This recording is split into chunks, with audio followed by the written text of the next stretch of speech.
महत्त्वाची ठरते। शरद पवारांनी मुख्यमंत्री फडणवीसांची भेट घेतली। एमसीए निवडणुकीसंदर्भात ही भेट घेतली अशी माहिती आहे। अजिंक्य नाईक, जितेंद्र आव्हाड हे देखील या भेटीवेळी उपस्थित होते। एमसीए निवडणुकीसाठी अर्ज माघारी घेण्याचा शेवटचा दिवस आहे आणि त्याच पार्श्वभूमीवर ही भेट झाली।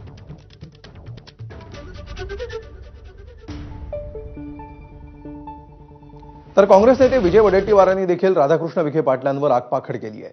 विखे पाटील सध्या जास्त बोलतात असं वडेट्टीवारांनी म्हटलंय।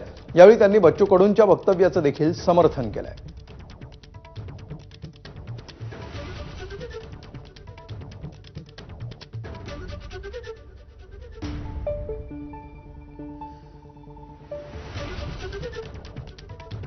सोसायटी काढायची, कर्ज काढायचं, पुन्हा कर्जबाजारी व्हायचं, पुन्हा कर्जमाफीची मागणी करायची।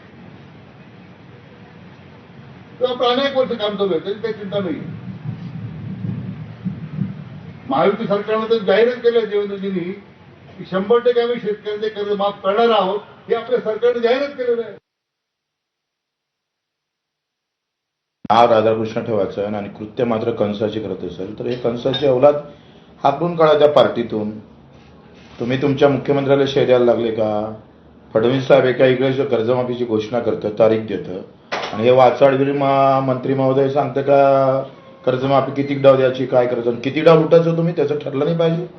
अरे शुक्र माना लोक तुम्हाला मारत नाही। मी तर म्हणतो जो राधाकृष्ण विखे पाटलाची गाडी फोडून ना त्याला 1 लाखाचं बक्षीस मला ऐकू, मी तर फोडणार होता भेटला तर। पण हे नालायकी थांबवा, आम्ही सहन करणार नाही। विखे पाटलांना लाज वाटत नाही काय आपण काय बोलतो त्याची? वारंवार शेतकऱ्याचा अवमान का करतात? त्यांना कोणी दिला अधिकार? आणि तुमच्या बापजाद्यांचे पैसे काही शेतकऱ्यांनी पचवलेत काय? आणि खाल्लेत पैसे? हमी भाव मिळत नाही, द्या ना, तुमच्यामध्ये दम असेल तर हमी भावाने खरेदी करा। शेतकरी तुमच्याकडे भीक मागणार नाही, तुमच्याकडे कर्जासाठी येणार नाही, परंतु तुम्ही त्याला लुबाडायचा आणि उद्योगपतींचे घर भरायचे, त्यांचे कर्ज माफ करायचे आणि शेतकऱ्यांसाठी मात्र रडत बसायचा आणि कारण सांगून शेतकऱ्याचा अवमान करायचा, तर ह्याला बरोबर नाही। पुढची बातमी मुंबईहून। मुंबई पालिकेच्या 227 पैकी 125 जागांवर मनसेची ताकद आहे आणि 125 जागांसाठी मनसेकडे चांगले उमेदवार निवडणुकीच्या रिंगणात उतरायला तयार असल्याचं कळतंय। जागा वाटपाच्या चर्चेआधी मनसेकडून 125 जागांची यादी तयार करण्यात आली आहे। ठाकरेंसोबतच्या युतीआधी मनसेनं मुंबई पालिकेच्या 227 जागांचा आढावा घेतला। आरक्षण सोडत जाहीर झाल्यानंतर जागा वाटपाची चर्चा ठाकरेंची शिवसेना आणि मनसेमध्ये सुरू होण्याची शक्यता आहे।